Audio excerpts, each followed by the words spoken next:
Hello नमस्कार, कैसे हैं आप लोग। मुझे उम्मीद है आप अच्छे होंगे और आपकी तैयारी भी अच्छी चल रही होगी। आज मैं आप लोगों के लिए लेकर आया हूँ आपके दंड चार्ट, यानी कि दंड आरेख आपका। ठीक है, और इसी से संबंधित मैं आपके लिए प्रश्न करा रहा हूँ। और एक बात समझ लीजिए, ये बेसिक टू एडवांस लेवल की क्लासेस होती हैं। मैंने आपको पहले ही बताया, आपके जो सिलेबस में जितना भी कुछ दे रखा है उसी के अकॉर्डिंग मैं करा रहा हूँ। तो देखिए, सबसे पहले हम पढ़ते हैं। और देखिए, जो क्वेश्चन है ये आपके दंड चार्ट का, ये यहाँ दंड आरेख का है।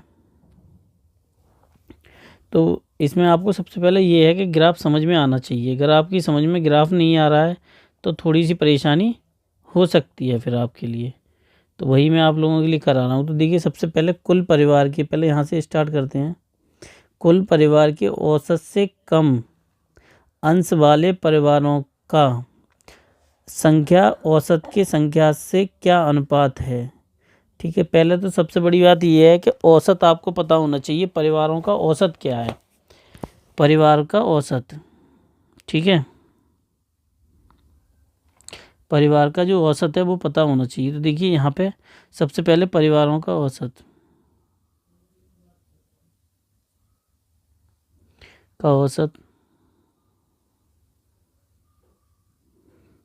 तो देखिए, ये 5, फिर 30, 45, 40, 25 और 5, ये 6 हैं। कुल इनकी संख्या कितनी है मेरे भाई? 6 संख्या है इनकी। ठीक है, आपको पता होगी संख्या कितनी है इनकी? 6। तो देखिए, अब हम इसको करते हैं। तो 5 प्लस 30 प्लस 45 प्लस 40, पहले तो औसत निकाला जाएगा, उसके बाद ही इसमें से पता चलेगी औसत से कम कितने लोग हैं। और ये 6 हो गए। ठीक है, देखिए इसमें जोड़ दीजिए, ये हो गए 50, 50 80, 80 और ये हो गए आपके 30 और ये 80 हो गए, 80 120 150, आपके कितने हो गए टोटल? 150।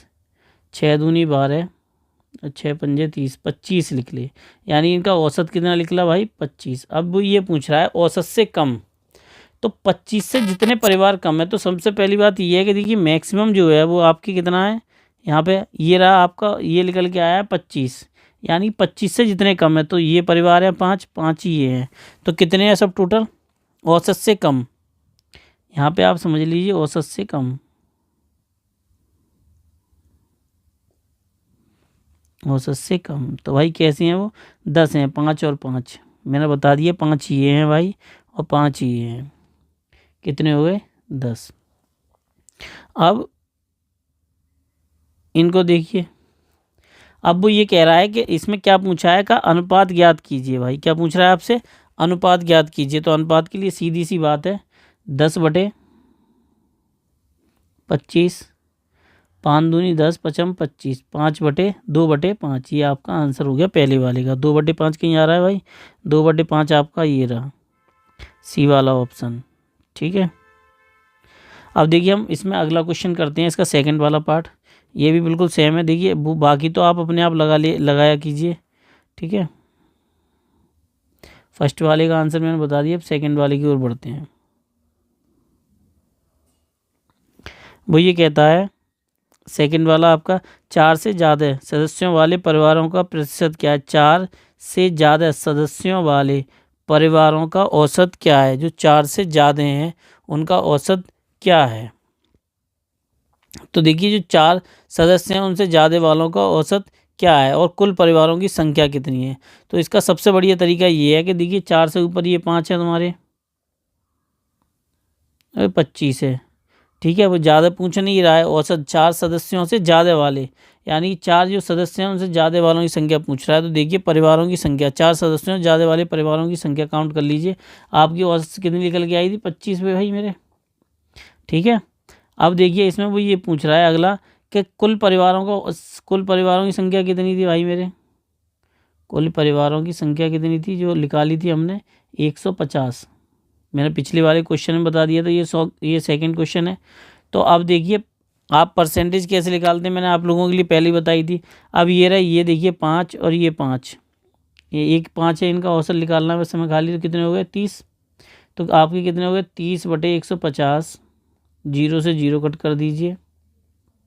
देखिए 5 हो गए, 5 दूनी 10, 20 हो गए, कितना परसेंट हो गया 20%। तो 20% आपका कहाँ है भाई, बी में। ठीक है, चलिए हम इसमें अगला क्वेश्चन करते हैं इसी में।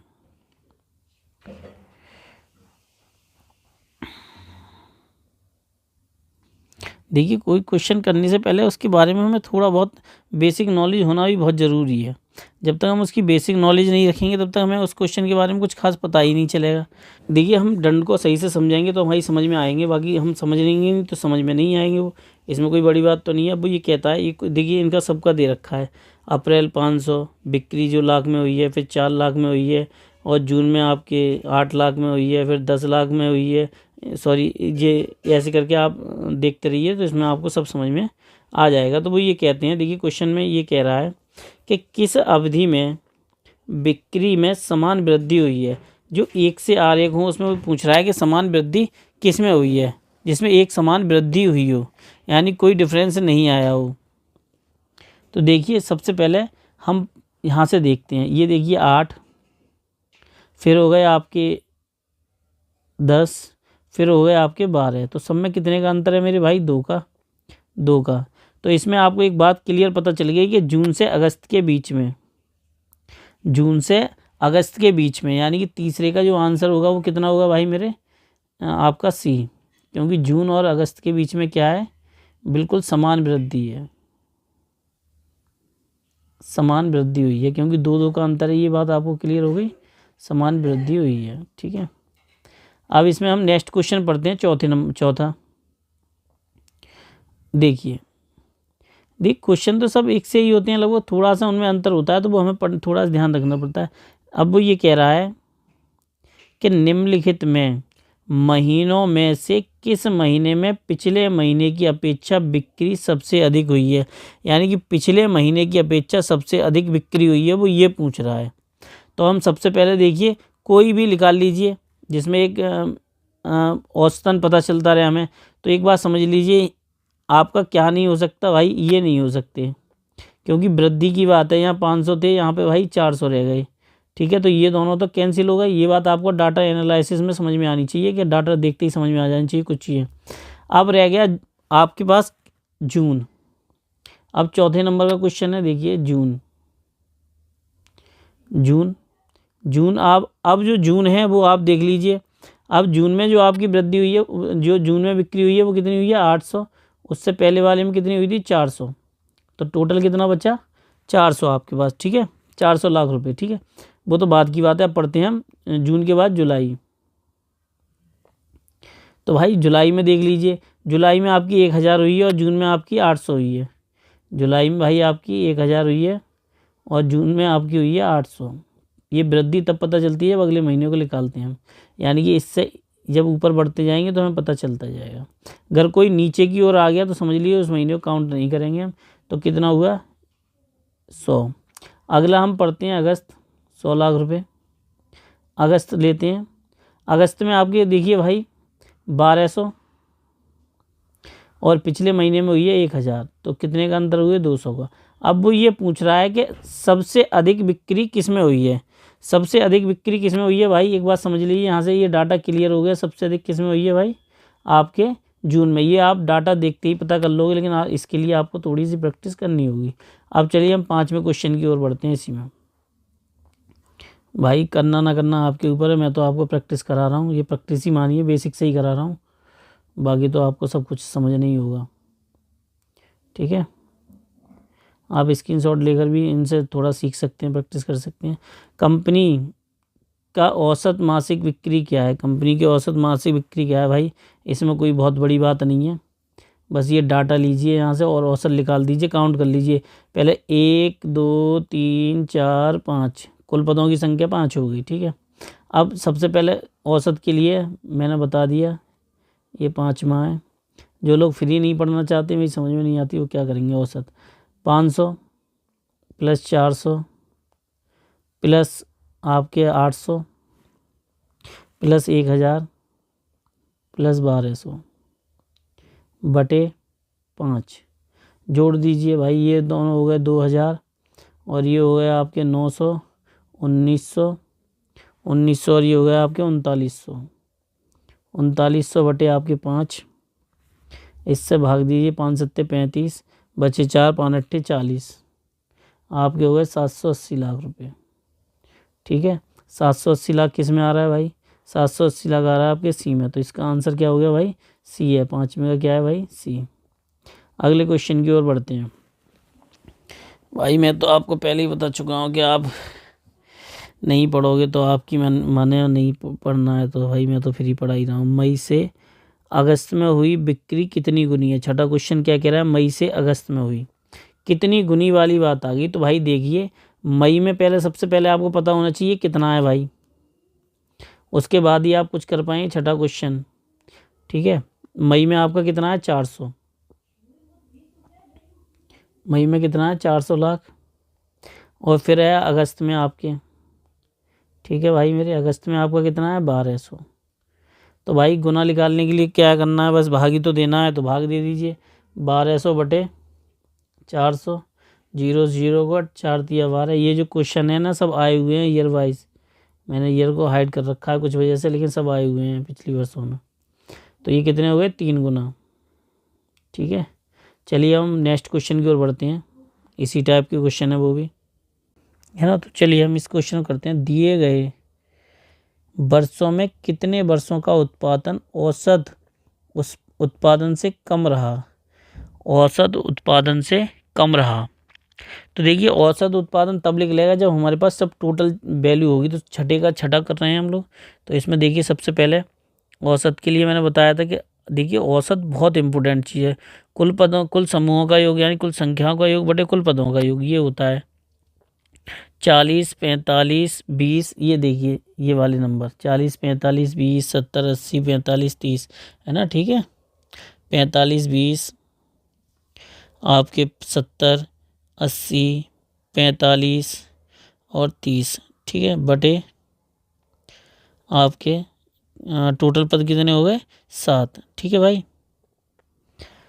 अब ये जो टोटल पद हो गए, अब देखिए मैं जैसे मैं ऐड करता हूँ वैसे तो मैं आपको बता ही रहा हूँ। ये 90 हो गए, 90 मैंने लिख लिए। ठीक है, और ये 90 और 170 हो गए। मैं तो ऐसे ही करके ऐड करता जाता था, जीरो वाले नंबर होते थे वो वैसे करके 45 दूनी 90 ऐसे करके आप ऐड कर लीजिए। ये हो जाएंगे आपके 310 बटे 7। तो आपके कितने हो गए भाई? 7 चौक 28, बचे आपके 70 70 49, 1.4 हज़ार टन। ठीक है, क्योंकि 1000 टन में बात है। तो ये जो राउंड फिगर है ये तो कहीं है ही नहीं इसमें, औसत से कम उत्पादन। तो आप एक बात समझ लीजिए, वो जो पूछ रहा है हमको वही बताना है, औसत से कम उत्पादन। अब देखिए आपका जी औसत निकल के आ गया 47। तो 47 से कम जितनी संख्याएं हों उनको काउंट करना स्टार्ट कर दीजिए, है ना। 47 से जो कम है उनको सीधे सीधे काउंट करेंगे तो आपको पता चल जाएगी। तो देखिए ये रहे ऊपर वाले, आपके पास 7 संख्याएं हैं। तो अब टोटल कितनी बची? 1 2 3 4 और 5, जो 47 से कम है। 47 से कम कितनी है भाई? 5। तो आपका आंसर इसमें कितना है भाई? सी का 5, यानी कि छठे का सी। अब अगला क्वेश्चन देखिए, अगला क्वेश्चन भी बहुत ईजी है, आप समझेंगे तो। किस वर्ष में उत्पादन सबसे ज़्यादा कमी या सबसे अधिक बढ़ोतरी हुई है? तो भाई जिसमें सबसे कम या सबसे ज़्यादा की बात है तो भाई एक बात समझ लीजिए, मैं आपको यहाँ बता दूँ।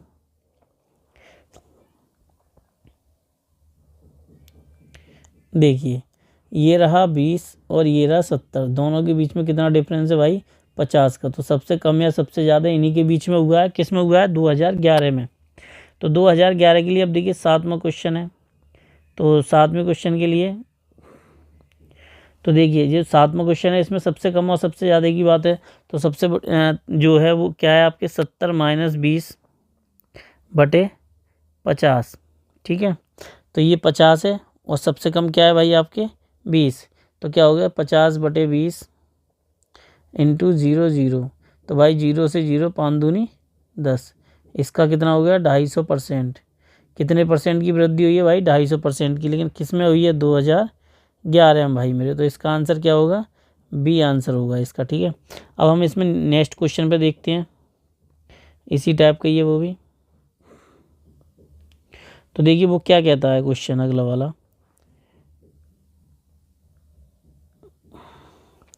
2009 का उत्पादन 2012 के उत्पादन का कितना प्रतिशत रहा है। बहुत इजी क्वेश्चन है, इसमें इतना ज़्यादा टेंशन लेने की कोई बात ही नहीं है। 8वां क्वेश्चन क्या कह रहा है आपसे, बस वो ये पूछ रहा है कि 2009 का बता दीजिए आप। 2009 में आपके पास कितना था, 2009 में था 45 और 2012 में आपके पास 80। बस आपको यही बताना है। तो देखिए 8वें का जो है 45, तो देखिए 45 आपका 2009 में, बाकी 80 इंटू 0, तो ये 9 हो गए, ये हो गए 16, 4 पचम 25, 25 निम्मा 225 बटे 4, 4 पंजे 20, 4 छिंग 24, 2 4 दूनी 8, पचम 25, 56.25। तो आपका कौन सा आंसर सही होगा मेरे भाई, 56.25 आपको दिख रहा है साफ साफ, ये रहा। अब हम नेक्स्ट क्वेश्चन में बढ़ते हैं जो इसी का ही हिस्सा है नमा। मैं आपको इसीलिए सब क्वेश्चन बता रहा हूँ ताकि आप ज़्यादा से ज़्यादा उनके कर सकें, ठीक है। जितने डायरेक्ट क्वेश्चन हो सकते हैं ज़्यादा से ज़्यादा वो मैं आपके लिए करा रहा हूँ। अब देखिए वो नवे में क्या कहता है, 2009 से 2012 के उत्पादन 2013 से 2014 के बीच का आसन्नितः उत्पादन प्रतिशत कितना रहा है। तो भाई 2009 से 2012 का निकालिए पहले, उसके बाद अगला निकालिए। क्वेश्चन थोड़ा सा लेंथी है, बस आपको समझने में थोड़ी दिक्कत हो सकती है। तो सबसे पहले 2009 से 2012 के बीच में औसत निकाल लीजिए। समझ लीजिए इस टाइप के क्वेश्चन अक्सर एग्जाम में देखने को मिलते हैं और हम छोड़ाते हैं, बहुत अच्छे लेवल का क्वेश्चन है ये। तो 2009 से औसत निकालिए आप इसका। 2009 से आप कितना निकालेंगे, देखिए 45, 20, 70 और 80।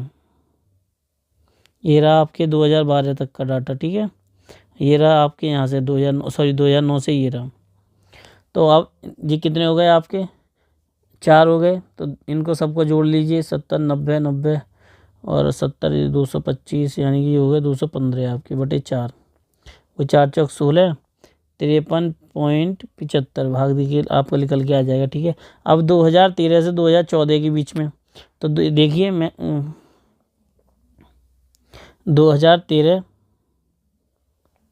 2013 और 2014, तो इसका कितना हो गया भाई, 45, 2013 से 2014, 45 प्लस 30, जी कितना हो गया आपके 75 कुल। अब 2009 से औसत कितना हुआ है 2013, वो यही तो पूछ रहा है। तो इसमें बस कुछ नहीं है, बस आपको भाग देना है मेरे भाई, और कुछ स्पेशल चीज़ नहीं है। तो देखिए ये जो निकल के आया है बस इसका इसमें भाग दे देना, आपका आंसर आ जाएगा। तो देखिए 53.75 बटे 75 गुणा 100, 5 और 4, और आप यहाँ से 0 0 हटा लो भाई तब भी हो जाएगा। ये 300 हो गए, इनका गुणा कर लीजिए आप। 5, इसका कितना हो गया भाई, गुणा करिए। 5 चौक 20, 5 7 चौक 28, हासिल लागे 3, 3 चौक 12, 12 और 3 15, तो 20, 20 और 1 21 बटे 300, 0 0 काट दी 7, आपके निकल के आया लगभग 71.66। तो आप लगभग 72 मान लीजिए लमसम में, ठीक है 71। लेकिन इसमें जो दे रखी है वैल्यू वो आपकी 71 है, ठीक है। जो आपकी वैल्यू दे रखी है वो कितनी है भाई, 71 है। तो आपका आंसर कितना हुआ 71। एक बार गुणा और चेक कर लेना, वैसे 71 ही आ रहा है, 71%। अब देखिए 10वां क्वेश्चन क्या कहता है, ये तो बहुत ईजी है, शायद मुझे ज़रूरत है इसे ज़्यादा समझाने की ज़रूरत भी नहीं है। वो क्या कह रहा है कि 2012 का उत्पादन दिए गए वर्षों का औसत उत्पादन का आसन्नितः कितना है। भाई आप औसत तो आप लोगों ने निकाल ही लिया था, फिर मुझे उसमें कुछ बताने की ज़रूरत ही नहीं थी, औसत आपका ऊपर ही आ गया था। तो औसत आपका जो निकल के आया था, सबसे यही तो बात है खासियत कि जो आप अगर पीछे डाटा रखेंगे तो आपको हर चीज़ समझ में आ जाएगी। आपका औसत जो निकल के आया था वो कितना निकल के आया है, 47 जो पहला क्वेश्चन था 6 नंबर का जो मैंने निकाला था, 47.14 ये निकल के आया था। अब वो ये कह रहा है कि इस 2012 का, तो 2012 में भाई 80 है आपका, ठीक है। तो बस इसमें क्या करना है आपको, बस भाग देना है। वो कैसे, देखो 80 बटे 47.14 इंटू 100। तो भाई ये काटा पीटी आप लोग कर लीजिएगा, इसका आंसर लगभग आ जाएगा 169.7। तो इसका डाटा आपके पास निकल के आया लगभग 170 के आसपास इसका आंसर आएगा। तो देखिए शायद 170 ये दे रहा है आपका आंसर। कुछ गुणा भाग करते रहिए भाई, ये रहा। ठीक है, मैंने आपको करा दिए जितने क्वेश्चन थे इसमें के डीआई के। तो कल इसका जो अगला मतलब आपके डीआई में अगला क्वेश्चन जो आ रहे हैं उसमें मैं आपको कराऊंगा। फिर लगभग इनके 100 क्वेश्चनों की प्रैक्टिस सेट लेके आऊँगा, लगभग 2.5 से 3 घंटे की है वो। और डीआई के सभी टाइप की एक मास्टर वीडियो बना के दे दूँगा, जिससे कि आपको पढ़ने में कोई परेशानी ना हो। और चलिए मैं आप लोगों से मिलता हूँ और बस पढ़ाई करते रहिए। नमस्कार, धन्यवाद।